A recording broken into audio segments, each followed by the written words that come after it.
Public Protector Busisiwe Mkhwebane says she stands by her report, which found that Eastern Cape Premier Oscar Mabuyane improperly benefited from funds meant for Winnie Madikizela-Mandela's memorial service. Mabuyane has indicated that he plans to take the report on review.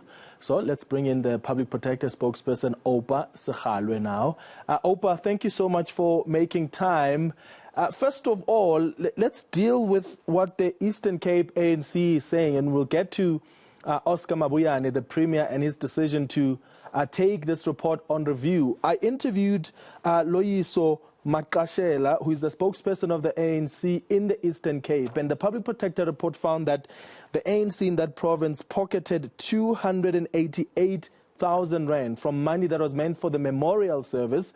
The Eastern Cape ANC says the reason it got that money from the Mbizana municipalities because they had paid R1 million to taxi associations, because taxi associations only take cash and the municipality didn't have that. So this money that the ANC is pocketing from the municipality is paid back for what the ANC has already paid to the taxi associations. What did the Public Protector found around this money that the ANC benefited? Is this the story? Well, there is a certain player in the taxi industry there that the investigation team interviewed, and then he did make those kind of claims.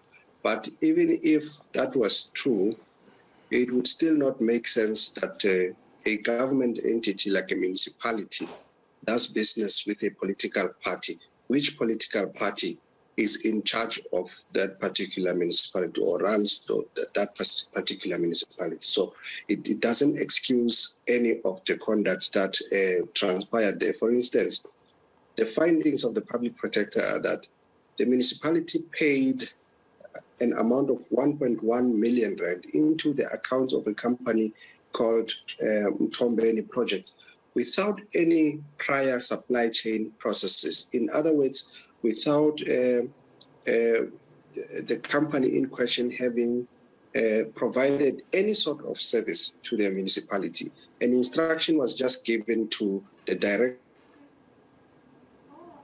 of that company, Mr. Lonwabo Bam, to invoice the municipality, and he also invoiced the municipality for that amount, knowing very well that he did not provide any goods or services to the municipality.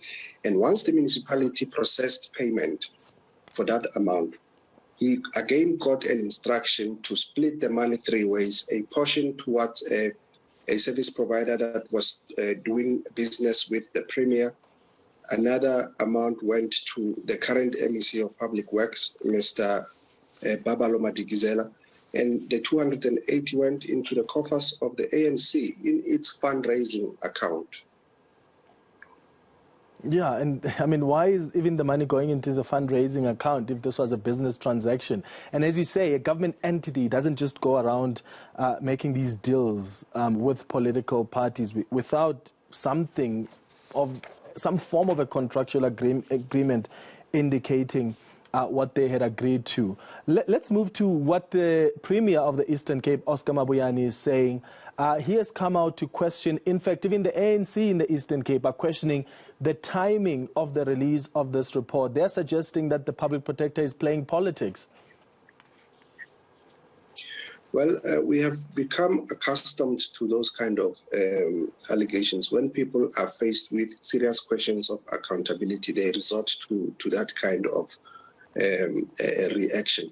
But just to put this matter beyond doubt, when the Public Protector is nearing the end of an investigation and is considering making adverse findings against certain people, the law requires her to grant those people an opportunity to respond to those particular potential findings.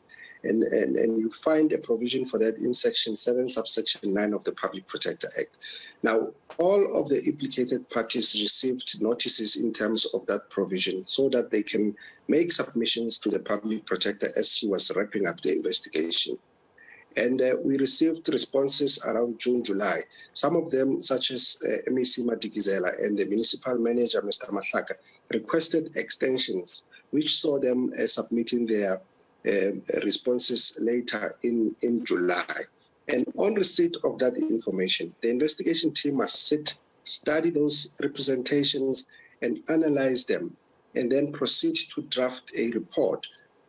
After that process, that report must undergo our internal quality assurance processes at investigation branch level, and later at other forums such as what we call the full bench, where the public protector, the deputy, the chief operation officers and heads of investigation sit in a forum that seeks to do what we call a peer review of the report, so that we are sure that we've covered all bases before the report can be signed and issued. So all of those processes take roughly around 2 to 3 months to complete. So there is no truth at all that we timed the release of this report to coincide with the election campaign. Yeah. So as the Public Protector's Office, I imagine you're now waiting to be served with papers, because sometimes when the Public Protector's Office finds against some of these people, including politicians, they will make the claim that they will be taking the report on review, but they don't really follow up on that. And we've seen some cases, haven't we, of some politicians who were found against, and they've since been promising to take reports on review. Yes, that does happen. You find that people make a threat to go the court route, but they don't back it up. And that leaves people to think that it was just a PR stunt. So we are waiting with bated breath for the papers in respect of this particular matter, because we are curious as to on what grounds really do they want to take the matter on review. Because if you look at the report, we do not make findings of maladministration against the MEC or the Premier. Those findings are made against the municipal manager, because he was the one who oversaw the processing of that fraudulent invoice.